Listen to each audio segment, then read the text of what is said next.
All right, let's jump right in. Today, we're going to tackle a pretty wild idea that the internet, the way most of our apps use it, is actually a bug, not a feature. And we're going to look at the growing movement to fix it, something called local first software. Ah, the dreaded spinning wheel of doom. We've all been there, right? Staring at that loading bar that just won't finish. It's the universal sign for, please wait. But what if I told you that most of this waiting is totally, completely unnecessary? And that brings us to our first big idea, the concept that the very thing we depend on for our software, that always-on internet connection, is actually the source of its biggest headaches. I mean, think about it. For the last decade or so, we've just been conditioned to accept this as normal. You click something, you wait for a server halfway across the world to do some thinking, and then eventually you get a response.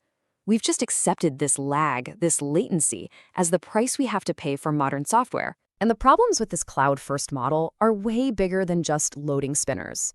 Your internet goes out, your app is basically a useless brick.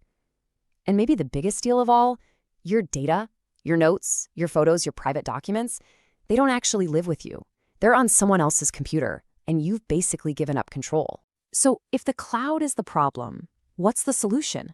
Well, that's what Section 2 is all about.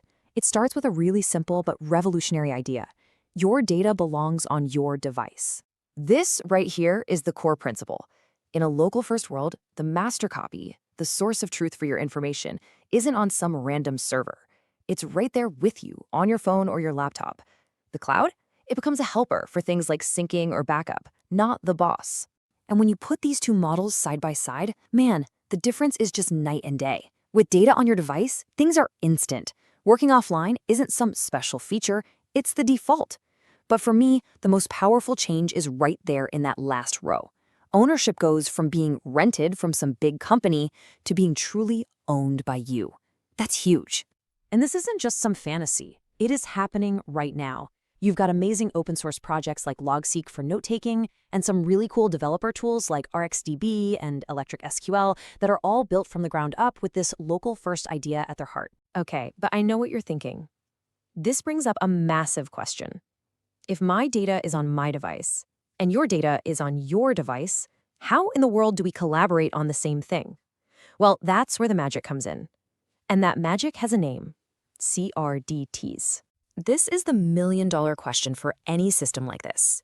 If you get rid of that central server that acts as the referee, how do you stop everybody from just overriding each other's work and creating total chaos? The answer is these incredible things called conflict-free replicated data types. Now, don't worry about the super technical name. Just focus on what they do. They're these specially designed data structures that have mathematical guarantees that any changes can be merged automatically without creating conflicts. Everybody's version eventually ends up being the same. Honestly, this is the perfect way to think about it. Imagine you're all working on a group presentation. CRDTs are like this magical set of rules that ensures no matter who adds a slide or when they sync up with the group, the final presentation just comes together perfectly. Nobody's hard work ever gets lost. Now, this magic, it's not just one size fits all. There are actually two main ways to make these CRDTs work. So let's just quickly peek under the hood and see how they tick. Okay, so the first method uses something called state-based CRDTs. And the idea here is pretty intuitive. Instead of telling everyone every tiny little change you made, you just periodically share your entire, complete, up-to-date version of the file with everyone else. Check out this simple example with a counter. User A keeps a count, and so does user B. The merge rule is just dead simple. You always take the highest number you've seen from each person. So max of 3 and 2 is 3. Max of 1 and 4 is 4. The total is 7. No matter how many times they sync or in what order, this rule makes sure the final total is always correct for everyone. Now, the second method is a bit more efficient. Instead of sending the whole story every single time, you just send the specific edit you made. Like, hey, I added 1, or I deleted this paragraph. These are called operation-based CRDTs. And for this whole thing to work, it relies on one simple but super powerful rule from math class. The operations have to be commutative. It's a fancy word, but it just means that the order you do things in doesn't change the final answer. I mean, just think about it like this. If you start with 5, and I send you an add 1 operation, and you send me a subtract 1 operation, it literally doesn't matter which one gets there first. Adding 1 then subtracting 1 gets you 5. Subtracting 1 and then adding 1 also gets you 5. The end result is always the same. Okay, so we just took a quick dive into some pretty nerdy computer science. Let's zoom back out. Why does any of this actually matter to you? You know, the person who just wants their ops to work.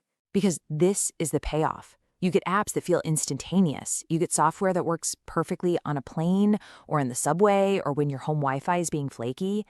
You get real, true ownership of your digital life.